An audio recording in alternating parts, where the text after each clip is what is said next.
So recently, I've been having the experience where people keep inviting me to their church or to church with them. Okay. And it has been two people from the skating rink. One is a younger girl. We trade tips all the time, and I mean younger, like under the age of 20. And we always say hey at the skating rink. And one day she was like, "Hey, do you have a church home? Would you like to come to church with me?" Okay. The second one was a woman that her and another beginner were working on some skate tricks one day. I think it was our first time meeting that day. And before she left, she was like, "Hey, I had so much fun today. Would you like to come to Bible study with me sometime?" And in both of those instances, I told them both no, right? But in the situation, it was loud music. I wasn't really able to like kind of go into detail. You know, I let them know that, yes, I believe in God for sure. I'm very spiritual. But I couldn't really go into it. And so I just let it be, right? And it has been on my mind because also my ex-husband, his wife, my son's bonus mom, had asked me a couple of weeks ago, "Hey, I just want to ask, have you accepted Jesus Christ into your life as your Lord and Savior?" And I told her, yeah, like I grew up in the church. I love God. Do I follow religion or Christianity the way that they say it should be set up? No, but yeah, I definitely believe in God. And yesterday, I had a feeling that that's what this lady was going to do as well. So when we talked, she came up to my van. I see her all the time. We talked for about 10 minutes. In those 10 minutes, she definitely was like very vocal about God. And I wasn't surprised. The back of her van had like "I love Jesus" stickers and things like that. And good for you. I'm glad that you do. That's no problem. And so today she had asked me yesterday, "Hey, do you mind if I walk with you guys?" And I said, "Well, I'm recording something right now, so let's try for tomorrow."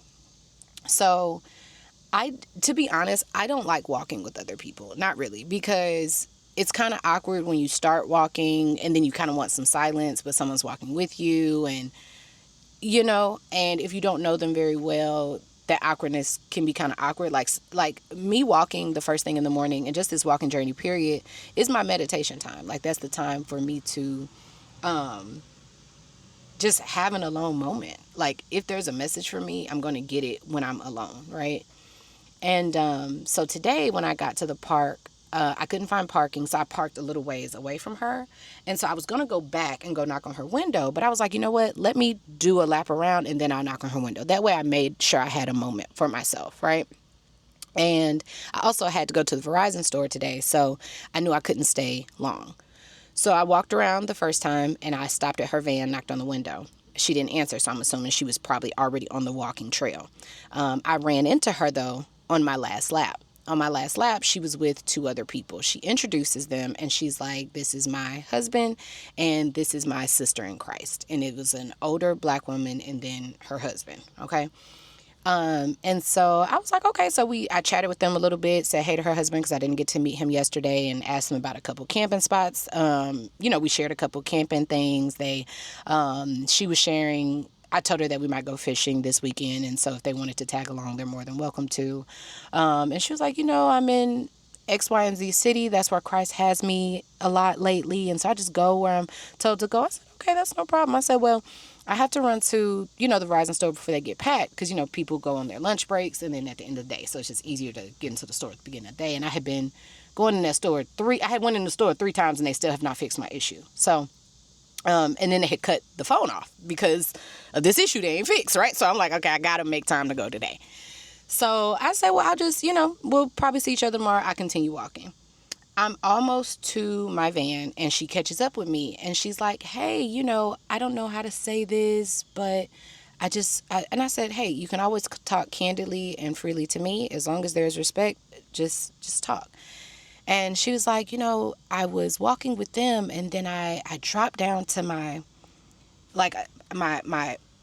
I got unstable and I kind of dropped for a second." And she said, "God said to me, like, very clearly, go and talk to her and give her this message. And so she comes up to me and she's telling me this, and she's like, he just, wants me to ask, like, do you believe in God? And, you're very powerful. And, having that spiritual, that religious talk, right? And so after she was done, I thanked her. I said, well, thank you for acting on that. I love that for you. And I told her, I said, well, personally, this is a little premature for me to be discussing something as important as the faith between the faith underneath my feet with you. And I said, I love God. I said, but I don't know you. And you might have been given that message, but that message was not given to me. And I said, we briefly talked about it yesterday. I told you that I was starting over, and I'm starting over as a minimalist, as my foundation. And so I'm very clear that in the past, one of the mistakes that I made was sharing things that are most precious to me without any proof that I should be.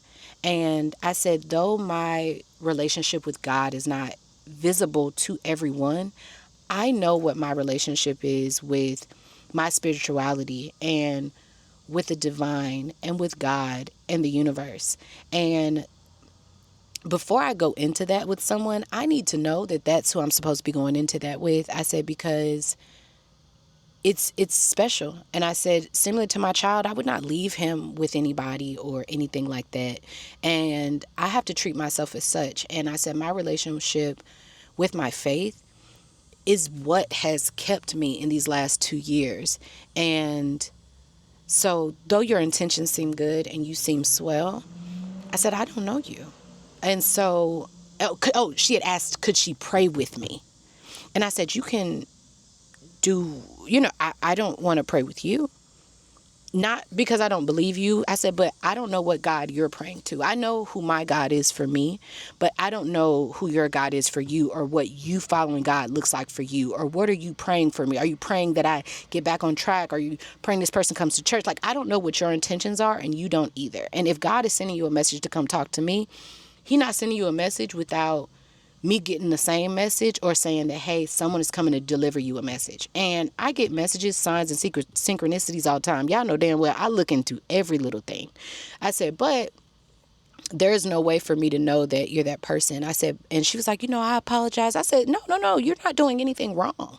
I said, you coming up to me just gave me an opportunity to express something that I haven't been able to express the last few times that someone has asked me to join their church. And not even just join, but just come. I said, my root, I said, I took a religion class in college. One of the things that I learned was that religion is not necessarily a religious or spiritual thing. Religion is something that you do repetitively. So if you watch Sunday football every Sunday and you wear the same jersey and you drink the same thing as a routine for good luck, that is a religion. You do something religiously, right? So the way that I express my relationship with God or the creator or the divine or whatever word works for you, the way that I do things doesn't work for everyone. People sometimes want me to specifically say Jesus Christ. And in my opinion, and just what I've learned studying different religions from all over, different people have different heads. Some people worship Mary. Some people worship God. Some people worship Jesus and different things like that. But at the end of the day, the belief is in a higher power, the creator, the divine. And so sometimes I find that some of those specifics get lost. I grew up in a Baptist church. I considered myself Christian. But what I realized is that the titles are really more confusing, because it's like, oh, well, that's not what Christians believe. And what I found is that all the religions believe in integrity, honesty, and believing in a higher faith. I don't know the specifics. I don't know if I'm right or wrong, and I don't claim to know. But I do know that showing up and giving back in service, how you treat people, and letting my actions show that that is a child that believes in a higher faith, that has to be enough. And I told her that, to be honest, I have to get to know you to know that I'm going to share something as precious as my faith with you and to discuss it with you. And I said, I don't mind us walking. I said, but I'm definitely learning boundaries. I said, for example, yesterday you asked if you wanted to walk. The old me would have been so excited to meet someone that's into the same thing as me.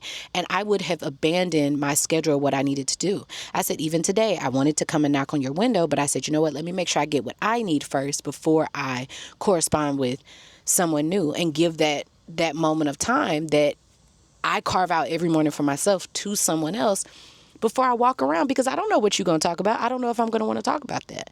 And I said, to be honest, talking about Christ is not going to make me get to know you better, because everybody can read the Bible and we can all see the same words. So us reciting words and just talking about how good God is not me getting to know you. If I ask you a question and it ends up just being about church, just being about God, I mean, that's beautiful that that's your life. Like, it's just like when you, it's just like, even for me, sometimes when I'm talking to my friends, I can go down a long rabbit hole of like just faith and like how this worked out for me and things like that. People don't always want to talk about that shit. Sometimes they just want to talk about also the physical interaction of this life that we're talking about. Like, oh yeah, I went swimming. I really like swimming classes. And what I realized yesterday when I was talking to her, I wasn't talking about God, nor not talking about God. I was just introducing myself. And every word that she was saying was like, she made it clear that she was a Christian. And I love that for you. I have no problem with you loving God and being so outward about it. But at the same time, me getting to know you has to have some conversation that is not just a Jesus response. And I just found that when I was growing up in the church, when I would ask questions about things, whether it be about sex or how does this work or how does that work, I was only responded to with verses. And it's like, okay, I can read that, but also I have to intellectualize it. I need to understand this. I need to be able to have a conversation with you. I need to be able to understand. And that is something I don't prefer. It also makes me feel uncomfortable. I'm not going to enjoy this walk with you if everything is like, well, you know, the Most High brings us through. I was just asking, had you tried the kava place down the street? I have to be able to connect with you in some form or fashion. And if I can't, then that's just not how I choose to use my free time. And I told her, thank you. Don't apologize for saying what was on your heart. I said, because it gave me an opportunity to express the fact that my spirituality, however it looks like for me, is not something that I just share with anybody. It is something that I've had to cultivate, something I've had to learn and chisel away and figure out, what does that look like for me? What does it look like when God talks to me? And I say, you coming up to me in this way, in a lot of ways that, not that you're doing something wrong, but that do not make me open to receive, that make me very uncomfortable. And not uncomfortable because I'm afraid to talk about God, but the times that I know someone was sent to me to help me, the way that they did it was so inconspicuous. It was through kindness. They didn't have to say all these magic words that let me know that they were safe. Their actions, their energy told me that they were safe. And I also didn't have to tell them anything. They said certain buzzwords that let me know, like, this person is with me. You ain't got no password with God, with the Creator, with the divine, with your spirit guides, with your ancestors to say, like, hey, anytime, our word is honeysuckle. And sometimes it comes up and you just see it. No, we're not saying that mine is honeysuckle. But for example, if you ask God for something, you will see it. Okay. And one of the things I've learned is that when you get into a very spiritual conversation with people before they know and respect you yet, it ends up being a debate about the particulars, when personally my relationship with God is very expansive. Every single culture has different beliefs for a certain reason, and I like diving into why. And I believe in taking on different cultures to learn the discipline of each one, from Kabbalah to Christianity to even the discipline of those who practice Muslim and things like that, but I believe in God. What that God looks like for you and me can be very, very different. And it's a relationship that I protect. In the past, I took people under my wing, and the favor that was over me, it didn't stretch to them. And so the karma that was on them ended up being over my motherfucking head, because guess what? We don't share things that are with everybody. I'm not opening myself up to you emotionally, because spiritually is emotionally for me as well. And I understand you're trying to win souls for Christ and things like that. I'm not intending to be condescending or funny. I'm saying that I have to get to know you. That's not something I'm doing with a stranger. It's something that's that important to me, because I would never send my child over to somebody's house before I get to know them. And the faith that I have has protected me and got me through. This has been the hardest journey of my life, but I'm very aware I'm not doing it alone. I'm not risking that because you told me that God asked you to pray with me. Because I'm just saying, God know me. He might have been like, hey, she might have been like, hey, you want to go skating? Who sent you? Hell yeah, I want to go skating. And I ain't saying like it's just that easy, but what I'm saying is that the relationship I have with God, I know what it looks like, and it don't look and sound like that. And I'm not saying it can't, but the old me is used to just saying no and walking away and things like that. I am not sharing my spirituality with somebody I don't know, because I don't know what God you praying for. I don't need you. I don't know what you praying for me for. Because you can't pray for me if I haven't told you what I need yet. Because you praying for me off your own, what you think I need, and you don't know me. That's a very personal thing. We haven't even exchanged numbers yet. My spirituality is very important to me. And so, I don't know. It was just, I'm going to say that I was very grateful for the moment, because it felt good to get it off my chest, to figure out the verbiage of what I wanted to say, which is, hey, I don't doubt that that's what you're told, but I don't have to move on something until I'm told the same thing. And I have to be able to trust you on some form or fashion. There's a lot of people that I worked with last year. I worked with a Christian podcast, while I was doing the SE Content House, that was raising hell. I don't give a good and goddamn who you say you worship or whatever, because you're talking about an act. You're talking about something that can be memorized. And it's not to discount or say that her faith is not real. It's to say that just because you're offering up something good does not mean that I trust you or know you. And just me learning discernment and protecting myself. That's new, y'all. That's some new shit. That's new shit. I'm also a Christian that cuss. I don't know. Am I even considered a Christian anymore? Like, I believe Mary had a purpose. I believe Jesus had a purpose. But for me, I focus on embodying the lessons, not just worshiping someone else, because I feel like that takes the power outside of me, and it almost gives me a place to put blame. When I read the lessons of the Bible, whether I thought they were true or not, it is still a lesson and a story. I'm not here to debate with people. Hell, I read kids' fables that bring a lesson or a story. It's not about whether it's true or not. And a lot of religious conversations end up getting caught up in the facts and verbiage that I don't really understand. I don't speak King James. And it's been some of the rougher people that have delivered the most love of God to me than just the people that were saying everything right and doing everything right and going to church and doing this. We might not believe the same particulars, but I believe in a higher faith. And I think that looks a lot of different ways. It has a lot of different details. And I think all those details matter in a certain sense. A lot of religions want you to pick one. Christians are the least disciplined people ever. Okay? I'm not trying to be funny, but a lot of other religions study multiple religions before they make a decision. A lot of Christians will only be amped with just the Bible in their pocket, not understanding what other things say or whatever. I want to understand everything before I make a decision. Do I even need to make a decision? Because my goal is to live my life, and you know that I am here from the Creator, from God. I don't know the correct verbiage. I think that they are all equally and unequally important. Some words sum up what I'm trying to say and some don't. I'm not going to get into the particulars, because we all talk different ways depending on how we were born and raised and everything else. And so I just sometimes find it a distraction. And honestly, if that's the only verbiage that you're using, I don't really know if you're okay. I don't know. And I told her, and I said, I said, with I said, there are a lot of Christians out there. I said, but there are some Christians that just voted for that man that's in the White House. There are some Christians that thinks it's okay to have a war in Gaza.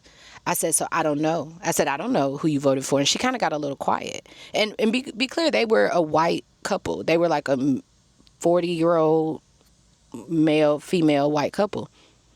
I have no idea what you believe. So before I open myself up to you, no.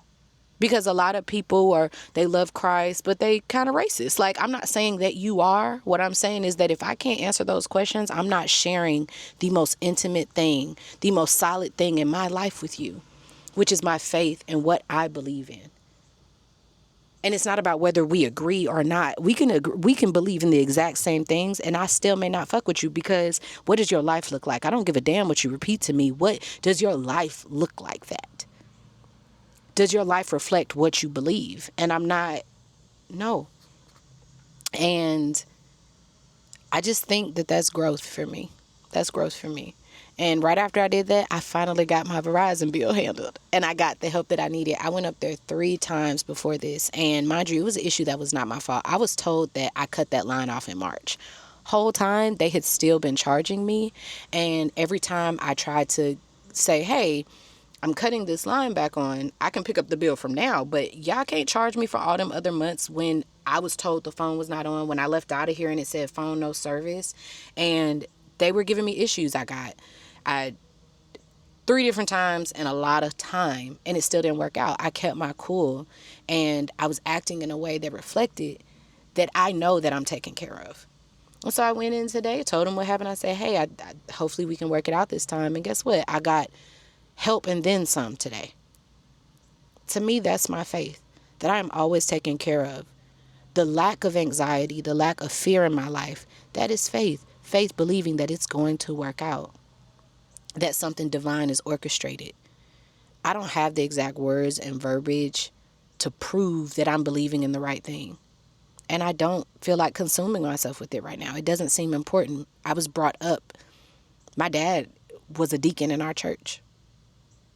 Okay? When we did therapy to try to work through the child abuse and trigger warning molestation and all those things at a time when I was thinking that, oh, we can work this out. I didn't really understand this is a sickness. He had brought a therapist, a church pastor for his therapist. That is not unless they actually they are a therapist taking regular people. No. You found somebody that was going to tell me, okay, we all got to have forgiveness and things like that. And that's what they were pushing. No. My mom got a real therapist. And so when we talked, I felt like she was taking it very serious. When my dad picked his therapist, though, he picked a therapist that was a pastor of a church. And I got pastor of a church type answers. And that doesn't mean that those people don't believe in God or they don't or anything like that. But I don't want to speak to people that use God as the scapegoat. And I don't know who you are and how you work with God if I can't even see just how you move and how we converse anyway. So that is what I reflected on today. I am 5 out of 5 very excited for my answer and response to her. And it was shorter than this. Like, this is what, a 25-minute video. What I told her was much shorter, but I absolutely stood my motherfucking ground. And her face kind of was just like, that makes a lot of sense. And she was like, I totally understand. She still kept trying to like have the, Bible thumping conversations and bringing all that up and stuff. And I just was very honest. I was like, hey, I don't know what you mean by that.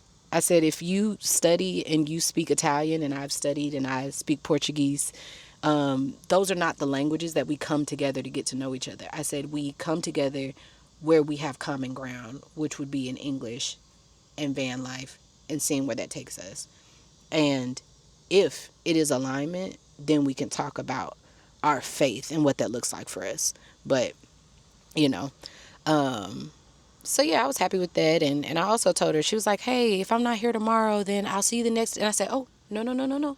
I said, I'm not creating any expectations and I don't want you to have any from me. I said, some days I walk and I don't, well, I might just wave. I might not have anything to talk about. I said, but this is my time. And so it is not going to be a habit that I walk every day with you, though we both are here. And I see her there, the van there, every day. I said, that's not what I'm doing. I said, and I don't want you to feel like you have to let me know. I said, if we see each other in the lines and we both have something to talk about and we want to talk, great. I said, but I will walk away if the conversation doesn't serve me. I said, this is my time. And we slow burn and build into something sometimes. I said, but not in the business of creating expectations. And all I want y'all to know is, baby, that growth. That's motherfucking growth for me. So, I love y'all. Let me know how y'all like the Dear Diary segment. I like it because I just get to talk and I don't have to worry about, like, is this helpful? Can this be applied as a bankrupt millionaire? All of it is applicable, but some people like certain parts of me for certain things. Some people kind of want the meat and potatoes so they can take it, my word as a teacher and experience into their lives. And some people want the more personal, like the little lessons and how I interpret them on the day to day. So this is day 2. I don't think it'll be every day. So I don't know if it makes sense to count them off numerically, but day 2. I love y'all. Let me know what you think. Bye.